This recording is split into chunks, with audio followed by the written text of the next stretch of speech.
संघर्ष है, हमारी लाइफ में फेलियर है। भजन संहिता 110 उसकी 1 और 2 आयत को आज हम पढ़ेंगे। उसमें लिखा है, मेरे प्रभु की यहोवा की वाणी ये है कि तू मेरे दाहिने बैठ जब तक कि मैं तेरे शत्रुओं को तेरे चरणों की चौकी ना कर दूं। The Lord said unto my Lord, sit thou at my right hand until I make thine enemies thy footstool। तेरे पराक्रम का राजदंड यहोवा सिय्योन से बढ़ाएगा और तू अपने शत्रुओं के बीच में शासन कर। सब बोलो आमीन। ये वचन जैसा आप समझ रहे हैं उससे कहीं अधिक लाखों गुना गहरा है। इसमें लिखा, परमेश्वर ने मेरे प्रभु से कहा, यह जीसस क्राइस्ट के लिए वचन बोला गया है कि तू मेरे दाहिने हाथ बैठ जब तक कि मैं तेरे शत्रुओं को तेरे चरणों की चौकी ना कर दूं। उसने कहा मेरे दाहिने हाथ बैठ, sit thou at my right hand. Sit का मतलब है बैठने, का मतलब है यशब। यशब 3427वां शब्द है इब्रानी का, जिसे बैठने के लिए इस्तेमाल किया गया कि तू मेरे दाहिने हाथ बैठ। बैठने का मतलब है इब्रानी भाषा में यशब। यशब का मतलब है सेटल होना। यशब का मतलब है कि परमेश्वर के दाहिने हाथ पे सेटल हो जाना, अपने आप को ठहरा लेना, अपने आप को वहां सेटल कर लेना। एक होता है कि आपके मन में डाउट है कि पता नहीं परमेश्वर ने मेरा काम करना है कि नहीं करना, क्या मैं पवित्रताई में जीऊं या ना जीऊं, क्या मुझे और भी जगह जाना चाहिए, क्या मुझे और भी विकल्प खोजने चाहिए कि नहीं खोजने चाहिए। ये वचन उन लोगों के लिए नहीं है। परमेश्वर ने कहा sit thou at my right hand. Sit का मतलब है कि मेरे दाहिने यशब, उसने कहा मेरे दाहिने हाथ यशब कर, यानी सेटल हो जा। दाहिने हाथ का मतलब क्या है? यशब का मतलब है कि टू रिमेन सेटल, अपने आप को सेटल कर लेना, अपने आप को बांध लेना। ऐसा बांध लेना कि फिर आपके पास, आपके दिल में और कोई भी विकल्प नहीं है। आप ये नहीं सोच रहे हो कि अगर परमेश्वर काम नहीं करेगा तो मेरे पास ये एक ऑप्शन है, अगर परमेश्वर ऐसा नहीं करेगा तो मैं यहां चला जाऊंगा। ये उन लोगों के लिए वचन नहीं है। इसीलिए आप ये नोटिस करते हैं कि क्रिश्चियनिटी में हर एक व्यक्ति जीत की गवाही के साथ खड़ा नहीं होता। हर एक पास्टर भी ऐसी गवाहियों के साथ खड़ा नहीं होता, क्योंकि ये एक चुनाव है। ये चुनाव है आपका कि आप परमेश्वर के वचन के ऊपर उस तरह से खड़े रहेंगे जिस तरह प्रभु यीशु मसीह खड़े रहे थे। प्रभु यीशु मसीह को कहा गया था कि मैं तुम्हें भेजता हूं, तो प्रभु यीशु मसीह ने कहा जिस तरह पिता मुझे भेजता है मैं तुम्हें भेजता हूं। यानी जो कोई वचन परमेश्वर यीशु मसीह के लिए लिखा गया है वो वचन आपके लिए भी लागू होता है, क्योंकि वचन कहता है कि जिस तरह पिता ने प्रभु यीशु मसीह को भेजा उसी तरह से आपको परमेश्वर जीसस क्राइस्ट यीशु ने भेजा हुआ है। कितने मेरी बात को समझ रहे हैं?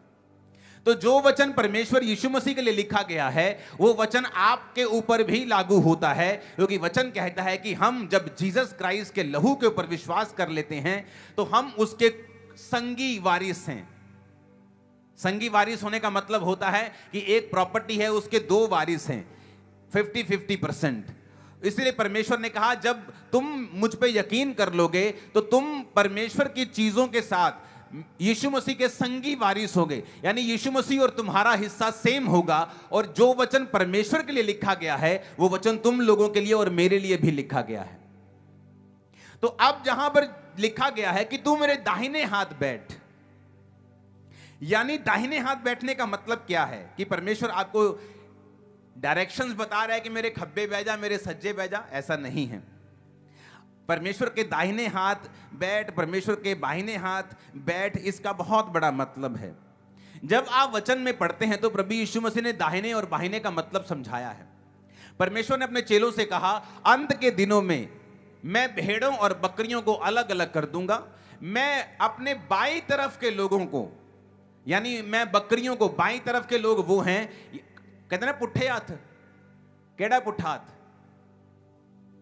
पुट्ठा हाथ केड़ा है? भैनों ਨੂੰ ज्यादा पता होना है, जो लड़दियां दी तुरे पुट्ठे हाथ दी चपेट मारो। तो पुट्ठा केड़ा खब्बा, हाँ इन्हों पुट्ठा क्यों कहते? परमेश्वर ने कहा जो पुट्ठे लोग होंगे, जो गलत लोग होंगे, जो शिक्षाओं पर नहीं चले, वचन को मानकर भी व्यभिचार किया, वचन को मान के भी चोरी की है, वचन को मान के भी वो परमेश्वर के वचनों के ऊपर जिन्होंने मन नहीं लगाया, मैं उन बकरियों से जो लेफ्ट हैंड साइड होंगी बोलूंगा कि जाओ और उस नरक के लिए जो तुम्हारे लिए तैयार किया गया, और अपनी भेड़ों को जो दाहिने हाथ बैठी होंगी, मैं उन दाहिने हाथ वाले लोगों से कहूंगा जाओ उस स्वर्ग के लिए जो तुम्हारे लिए तैयार किया गया है। बाहिने दाहिने का मतलब यह नहीं कि आप चर्च में अगर बाहिने हाथ बैठे हैं आप गलत हैं, नहीं, ये मतलब नहीं है।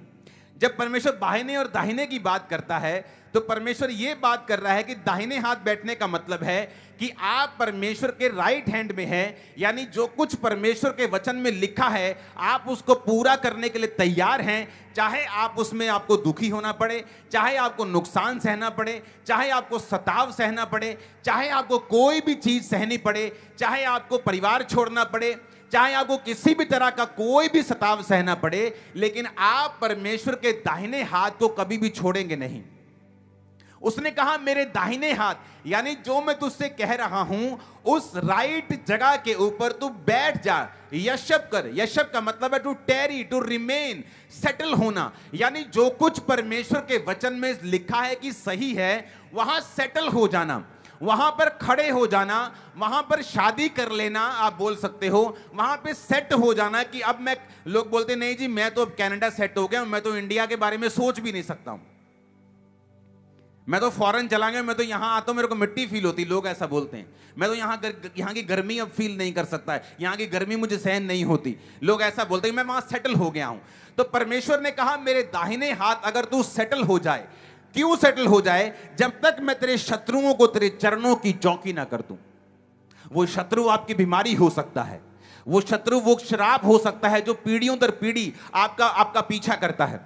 आपकी नानी आपके नाना के साथ लड़ती रही, कभी डाइवोर्स हो गया, कभी डाइवोर्स होने तक बात हो गई, आपकी मम्मी की लाइफ में ये कर्स रहा, अब बेटी बहुत सुंदर है, पढ़ी लिखी है, पर उसकी लाइफ में सेम कर्स फॉलो कर रहा है, वो भी एक शत्रु है, बीमारी एक शत्रु है, डर एक शत्रु है। परमेश्वर ने कहा अगर तू मेरे दाहिने हाथ सेटल हो जाएगा, सेटल होने का मतलब कि तू सोचेगा नहीं, तेरे दिमाग में दो चित्ता नहीं तू होगा कि मैं बैठूं, मैं पवित्रताई में चलूं या मैं अपने हिसाब से, अगर ऐसा दिमाग तेरा नहीं है, तू सेटल हो चुका है कि मैं बपतिस्मा लूं कि ना लूं, अभी मैं देख लेता हूं, अभी देखता हूं कि परमेश्वर क्या करता है, अब मैं कुछ और सुन लेता हूं। परमेश्वर ने कहा ऐसे लोग नहीं जो सेटल हो चुके हैं, जिन्होंने अपने आप को सेटल कर लिया कि मैं परमेश्वर के दाहिने हाथ पे यशब, यानी जो कुर्सी विश्वासी की परमेश्वर मुझे सौंपेगा, अब मैं उसे छोड़ूंगा नहीं। परमेश्वर ने कहा अगर तेरा विचार ऐसा बन चुका है तो तू मेरे दाहिने हाथ बैठ, जब तक मैं तेरे शत्रुओं को तेरे चरणों की चौकी ना कर दूं। तुम्हारी बीमारी तुम्हारे पांव के नीचे होगी, तुम्हारा डर तुम्हारे पांव के, और वो उसका सही प्लेस है, और वही उसका सही प्लेस है। मैंने कहा जब तक राजा यहोवा के अधीन रहते थे, उनके शत्रु उनके पांव के नीचे रहते थे। जब वो यहोवा से मुख फेर लेते थे और व्यभिचार में और अपने अलग अलग देवताओं की उपासना में चले जाते थे, तो वचन कहता है कि शत्रुओं का जो पैर था वो उनके सिरों के ऊपर आता था, जबकि शत्रुओं के सिर के ऊपर उनका पैर होना चाहिए था। क्यों? क्योंकि वचन पूरा होता है।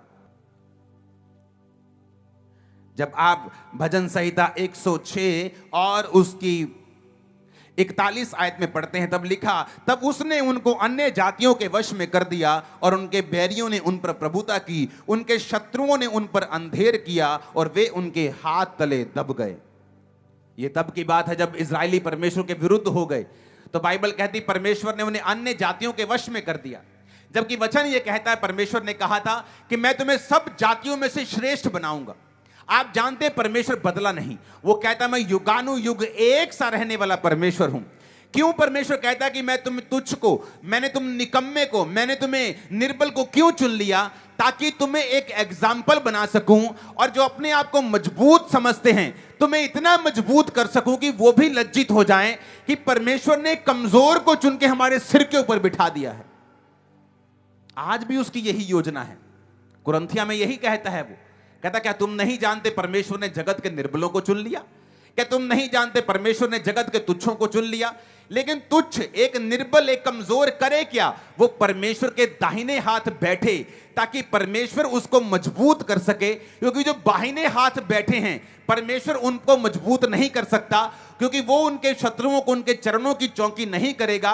वो दाहिने हाथ कहता मेरे बैठ, राइट स्टैंडिंग कर, मेरे साथ सही चल, तो मैं तेरे शत्रुओं को तेरे चरणों की चौकी कर दूंगा। आज गरीबी क्यों आपके चरणों के नीचे नहीं है? आज क्यों आप चाहते हुए भी गरीबी से बाहर नहीं आ पाते?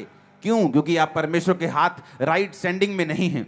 आज लोग टाइथ पे नहीं करते, आज लोग प्रार्थना में नहीं हैं, आज लोग परमेश्वर के वचन से दूर हैं। बड़ी मीटिंग में चर्च चले जाएंगे, उसके बाद ऑनलाइन अटेंड करेंगे। ऐसा नहीं होना चाहिए। आपको राइट स्टैंडिंग में, राइट दाहिने हाथ बैठना है, जब तक कहता मैं तेरे शत्रुओं को तेरे पैरों की चौकी ना कर दूं।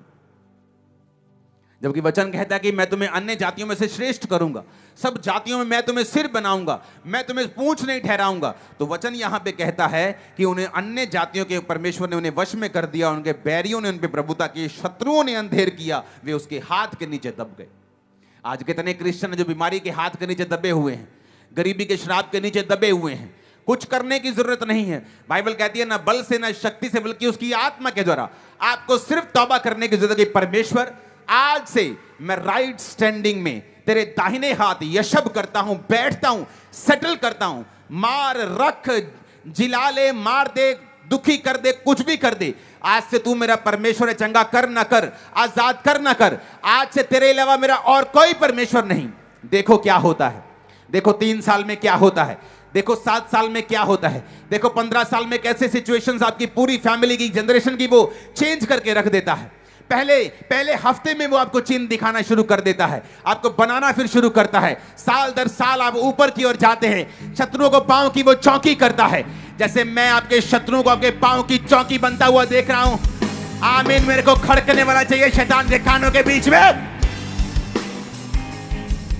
हालेलुया। उसका वचन बहुत गहरा है। उसने कहा यशब एट माई राइट हैंड, मेरे दाहिने हाथ तू बैठ जा। हालेलुया। दाहिने का मतलब है इब्रानी भाषा के 3225वां शब्द यामीन, दाहिने हाथ बैठ, जो मैं कह रहा हूं वो कर। आगे लिखा है तेरे पराक्रम का राजदंड यहोवा सिय्योन से बढ़ाएगा। तू अपने शत्रुओं के बीच में शासन कर। उसने ये नहीं कहा तू अपने शत्रुओं के बीच में सरवाइव कर, अपने शत्रुओं के बीच में तेरी जिंदगी कट जाएगी। उसने कहा तू शासन करेगा, रूल करेगा। उसने कहा तू तेरे पराक्रम का राजदंड, the Lord shall send the rod of thy strength out of Zion. उसने कहा तेरे पराक्रम का राजदंड यहोवा सिय्योन से बढ़ाएगा। हिंदी में थोड़ा सा ट्रांसलेशन में परफेक्शन नहीं होती, इसलिए मैं इब्रानी भाषा आपके साथ लेकर बैठता हूं और इंग्लिश लेके बैठता हूं, पंजाबी लेके बैठता हूं, ताकि हम सारी भाषाओं को पढ़ के उसका निचोड़ निकाल सकें। The Lord shall send the rod of the strength. उसने कहा वो तुम्हारी जो स्ट्रेंथ वाली रॉड है ना, स्टाफ, लाठी, तुम्हारी ताकत की लाठी। मूसा के पास वो लाठी थी कि नहीं थी?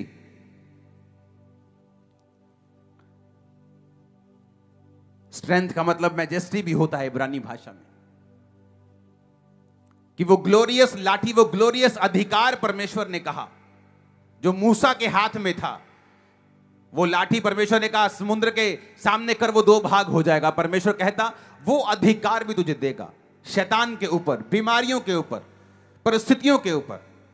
तुम प्रार्थना करोगे, लोगों के दिमाग चेंज हो जाएंगे अधिकारों के साथ। तुम प्रार्थना करोगे, वो रास्ते खोल देगा। तुम प्रार्थना करोगे, तुम्हारी फाइल 10% होगी, रिजल्ट 100% होगा। पर कहता वो कहां से आएगी, ये समझने वाली बात है। ये लोग भूल जाते हैं। परमेश्वर ने कहा तेरा जो राजदंड होगा वो सिय्योन से आएगा। The Lord shall send the rod of thy strength out of Zion, कि जो तुम्हारी स्ट्रेंथ की रॉड है, तुम्हारी मेजेस्टिक जो लाठी है, जो अधिकार है, जो पावर है, वो परमेश्वर कहता मैं सिय्योन से भेजूंगा। क्या है सिय्योन?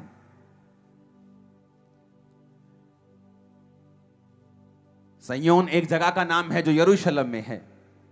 तो क्या परमेश्वर उस यरूशलेम के पहाड़ की बात कर रहा है? नहीं, बाइबल में हर एक चीज का एक आत्मिक मतलब है। उस फोटो को देखें आपकी स्क्रीन के ऊपर, जहां पर जायन का मतलब मैंने एक निकाल के आपके लिए रखा है।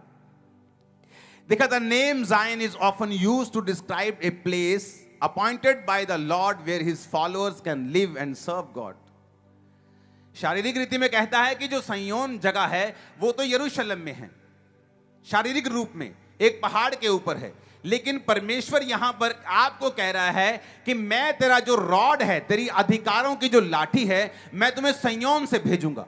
तो वो उस पहाड़ की बात नहीं कर रहा है, वो एक आत्मिक क्षेत्र की बात कर रहा है। जो ये एक वचन कहता है कि सिय्योन एक ऐसा प्लेस है जो परमेश्वर ने ठहराया है, जहां पर उसके फॉलोअर्स रहते हैं और सर्व गॉड, वो उसकी सेवा करते हैं।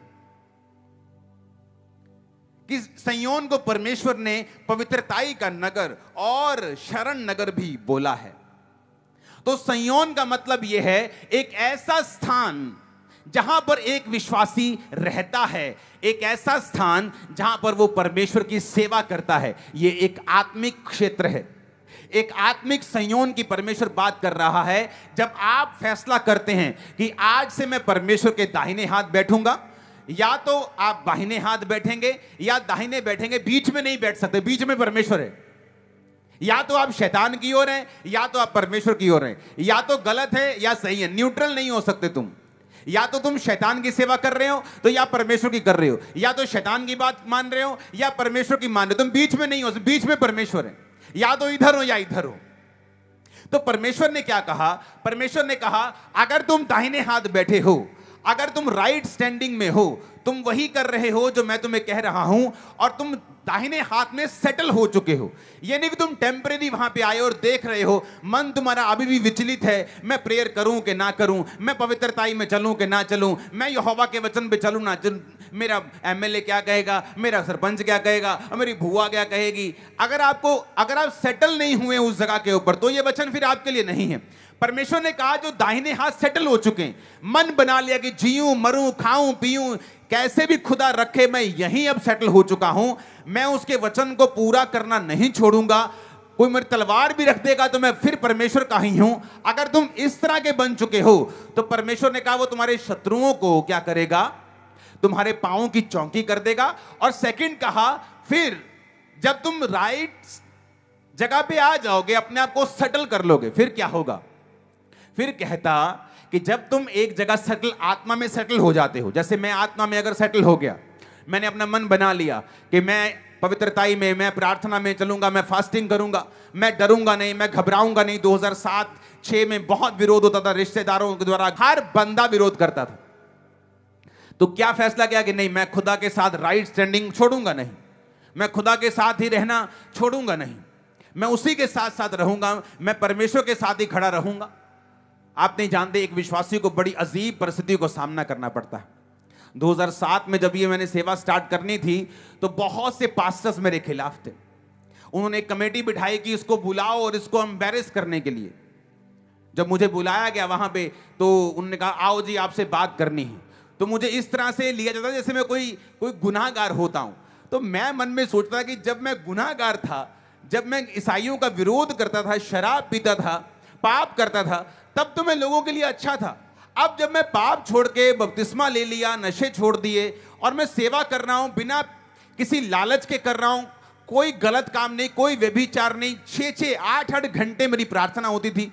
तो ये क्या नॉनसेंस है कि आज हो जी तुमसे बात करनी। तो मैं बड़ा कई बार खिंचता भी था स्पिरिट में, लेकिन वचन पूरा होता है।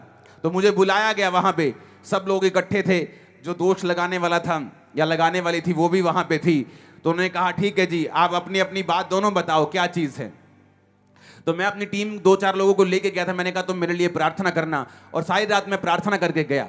आप इमेजिन करो परमेश्वर का वचन कैसे पूरा हुआ। जब उस बंदे को बोला गया, या औरत जो भी वो था, वो बोला गया कि चल खड़ा होके अपने दोष बता, क्या तू चाहता है। आप इमेजिन करना, पर वो इतना चालाक इंसान है। मैंने इस धरती के ऊपर बहुत कम लोग इतने शारीरिक रूप से चालाक देखे हैं। मैं बोलता कि मैं तेरी चालाकी को मैच नहीं कर सकता, लेकिन कई बार वो बुद्धि शैतानी होती है, और जो आपके अंदर बुद्धि होती है वो नुकसान पहुंचाने वाली नहीं होती, बल्कि परमेश्वरीय होती है। लेकिन जो परमेश्वरी बुद्धि होती है वो हमेशा जीतती है। जब वो बंदा शख्स खड़ा हुआ और उसने जब बोलना शुरू किया, वो ब्लैंक हो गया। जैसे किसी के दिमाग से कोई जैसे पेज नहीं हटा लेता, वो पेज ही हट गया उसका, उसको मालूम भी नहीं कि बोलना क्या है। वो भी हक्का बक्का या हक्का बक्की, खड़ा है या खड़ी, वो देख रहा है कि क्या बोलूं, भूल गया सारा कुछ, अरे क्या हुआ ये। और जब उन्होंने कहा ठीक है अंकुर को खड़ा करो, और जब मैं खड़ा हुआ, मैं 10 मिनट बोला, मैंने कुछ तैयार नहीं किया था, जो सच्चाई थी 10 मिनट वहां पे पिन ड्रॉप साइलेंस थी, और जिंदगी में मुझे दोबारा कभी नहीं बुलाया फिर उन्होंने। हालेलुया। तो परमेश्वर ने कहा मैं तेरे शत्रुओं को तेरे पांव की चौकी कर दूंगा। ये तब होगा अगर आप राइट स्टैंडिंग में हैं। ऐसा नहीं हो सकता कि एक तरफ से आपकी जिंदगी में कमियां हैं, पाप हैं, और दूसरी तरफ से आप कहें परमेश्वर मेरे शत्रुओं को मेरे पांव की चौकी करे। परमेश्वर ने कहा तेरी जो स्ट्रेंथ है ना, तेरी जो रॉड है, स्ट्रेंथ जो है, वो सिय्योन से, यानी उस जगह से निकलेगी जब तू सेटल हो चुका होगा और सर्व कर रहा होगा, सेवा कर रहा होगा। क्या कर रहा होगा? फिर से पढ़ेंगे उसको, जायन वाले वर्ड को। उसे कहा जायन एक ऐसा प्लेस है जहां उसके फॉलोअर्स रह सकते हैं, can live and serve God, कि वो खुदा की सेवा कर सकते हैं और वहां रहते हैं। यानी खुदा के दाहिने हाथ पे आना, सेटल होना, उसके बाद वहीं रहना और फिर परमेश्वर की सेवा करना। क्योंकि अगर आप कहें कि मैं परमेश्वर के दाहिने हाथ बैठा हूं, मेरे जीवन में कुछ भी प्रॉब्लम नहीं है, कोई ऐसा बड़ा पाप नहीं है, वो छोटी मोटी गलतियों की परमेश्वर परवाह नहीं करता, आप परफेक्ट होते जाते दिन प्रतिदिन, कोई ऐसा बड़ा पाप आपकी लाइफ में नहीं है, तो आपकी लाइफ में यह निशानी ये होगी कि आप प्रभु की सेवा में चले गए होंगे। कोई सुसमाचार कर रहा होगा, कोई पैसों से सपोर्ट कर रहा होगा, कोई अपने पास्टर्स अपनी सेवकाइयों के लिए प्रार्थना कर रहा होगा, कोई सुसमाचार का काम कर रहा होगा, कोई क्रूसेड करवाने के बारे में सोच रहा होगा। आप इनडायरेक्टली सेवा करना शुरू कर देंगे, आप रोज प्रचार करना शुरू करेंगे, अपने साथियों को, दोस्तों को, रिश्तेदारों को परमेश्वर के बारे में बताएंगे। तो परमेश्वर ने कहा जब तू राइट जगह पे आ जाएगा, अपने आप को सेटल कर लेगा, उसके बाद जब तू सेवा करना शुरू कर देगा, तो उस प्लेस से, जायोन से जहां तू सेवा करेगा, मैं एक रॉड निकालूंगा जो तेरी ताकत की होगी। उसके बाद कहता तू अपने शत्रुओं के बीच में शासन करेगा।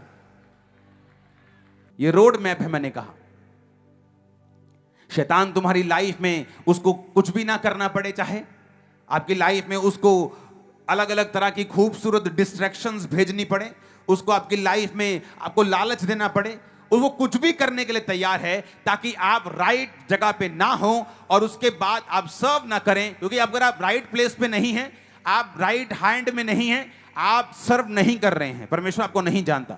आपने आपके हिसाब से आप गा रहे हैं, आपने कैमरा पकड़ा हुआ है, लेकिन परमेश्वर के हिसाब से वो नहीं जानता आपने क्या किया है। वो उन्हीं को जानता है जो राइट हैंड पे हैं और वहां पे सेटल हो गए हैं, टेरी कर चुके हैं, बंध चुके हैं, शादी कर चुके हैं, उसके साथ जीने मरने का वादा करके खड़ चुके हैं। और जब वो वहां से सेवा करते हैं, परमेश्वर ने कहा उस सेवा वाले स्थान से, आत्मिक स्थान से, मैं तुम्हें एक रॉड दूंगा, तुम्हारी ताकत की स्टाफ दूंगा, तुम्हें एक लाठी दूंगा। उसके बाद तुम अपने शत्रुओं के बीच में सर्वाइव नहीं करोगे, शासन करोगे। तुम्हारा टाइम आ चुका रूल करने का इन जीसस नेम। आप मेरी बात समझ रहे कि नहीं? हां, आप समझ रहे कि नहीं? परमेश्वर ने कहा कि तू अपने शत्रुओं के बीच में शासन कर। मेरे प्रभु से यहोवा की वाणी यह है, तू मेरे दाहिने हाथ बैठ जब तक कि मैं तेरे शत्रुओं को तेरे चरणों की चौकी ना बना दूं, कर दूं। तेरे पराक्रम का राजदंड यहोवा सिय्योन से बढ़ाएगा और तू अपने शत्रुओं के बीच में शासन कर।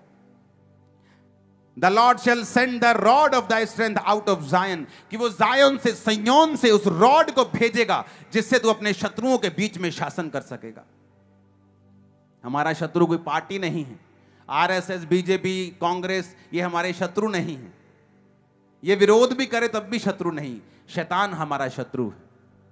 बीमारियां, वो चीजें जो आपको प्रभु में जाने से रोकती हैं, हर वो व्यक्ति भी हो सकता है जो आपको